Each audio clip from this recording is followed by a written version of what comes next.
swimming team. He taught me how to play basketball, and I became MVP in my high school 2 years in a row, in my mind, you know. But I was a defensive player of the year 2 years in a row. It's all because of my dad. So yeah, you got to finish the story about your hands. Like okay, so we know they cut it.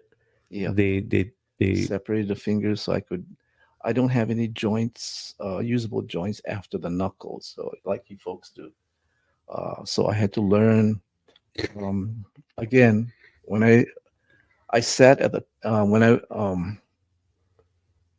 when I got 4F. I was classified as 4F. What is 4F?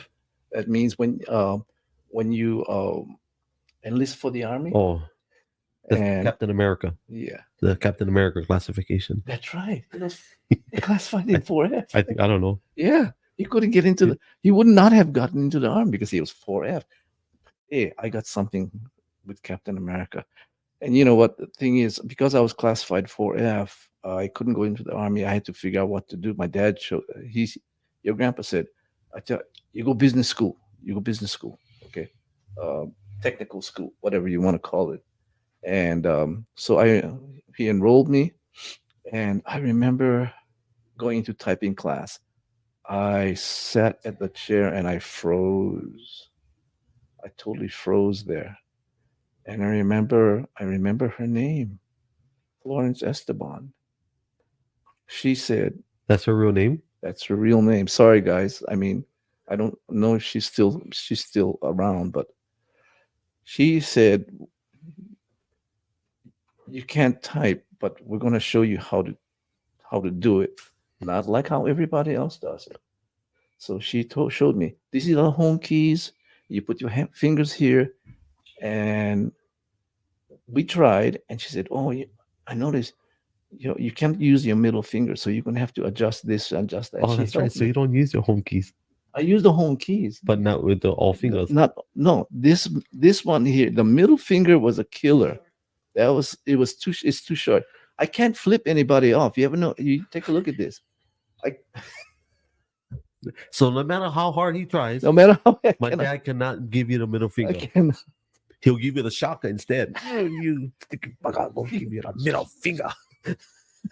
And the story about it is Okay, I'm sorry. no, the story that I read about that is that because this guy didn't have fingers, he was waving to people, Oh yeah, that's how it started. and so they started like this.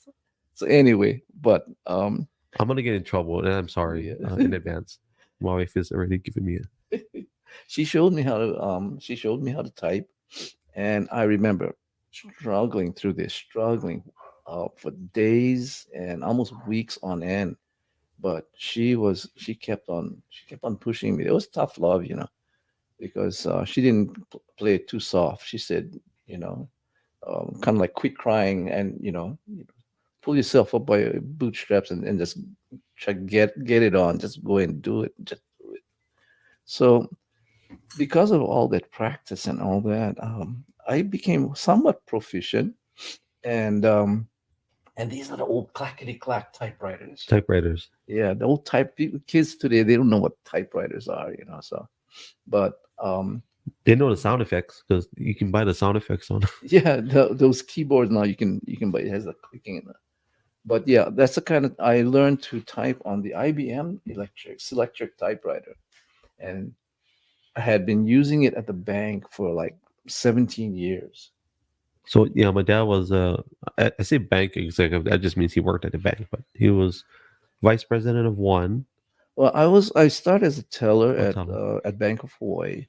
I was there for about 5 years, and then for the next 12 years, I was at the Pioneer Federal's Savings Bank. It was association before, so Pioneer Federal Savings Bank, and that's where, because I was doing a lot of typing, I had this IBM Selectric typewriter. It had a ball in it that went back and forth in there, and the feel Oh, was that was the so high tech good. one. Yeah, yeah, The ball is like the Borg. They tick, tick, yeah. yeah. That's Yeah. what it was.